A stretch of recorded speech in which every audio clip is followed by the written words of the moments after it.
Well, the attorneys for the couple are asking the judge to keep out a couple bits of evidence that they claim is irrelevant. The list of items that they want out includes Ethan Crumbley's 22-page journal.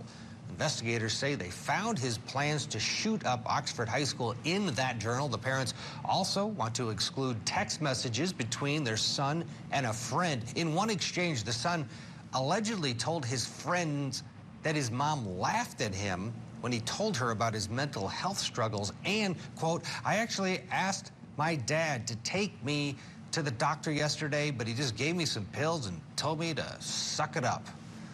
Joining us now, forensic psychiatrist and body language expert, Dr. Carole Lieberman. She's up early in Los Angeles and law professor at the University of Georgia, and former prosecutor Melissa Redmond is in Atlanta, Georgia. Good Monday morning to both of you. Carole, they want it out for clearly obvious reasons, this notebook, because, boy, it does not feel like a loving home when the child is basically telling a friend that he was struggling with mental illness and his parents told him to suck it up.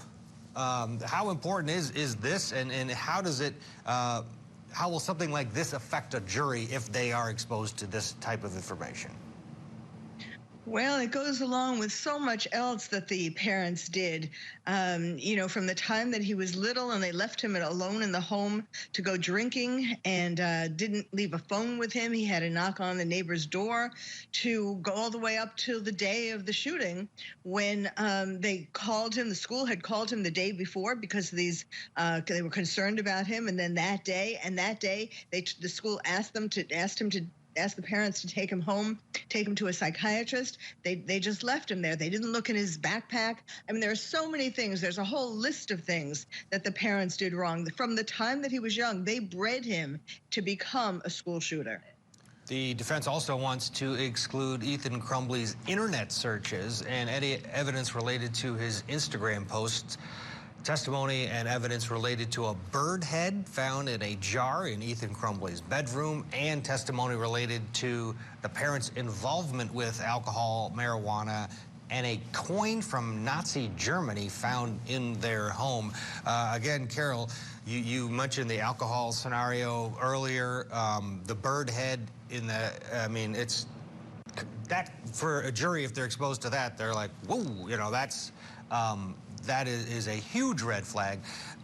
What does that say to your point earlier about this home environment? Well, the bird's head, that's one of the signs of the triad of a sociopath. Torturing of animals, fire setting, and bedwetting. And I think there was some report of fire setting, possibly some kind of minor fire setting. But in any case, as I was saying, yes, they were creating a budding sociopath.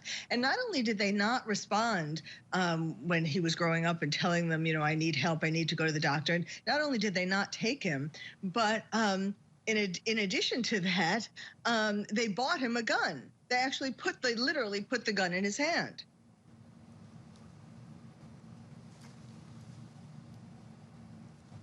Absolutely, Carole, and that, people have heard that for years, the torturing of animals. They're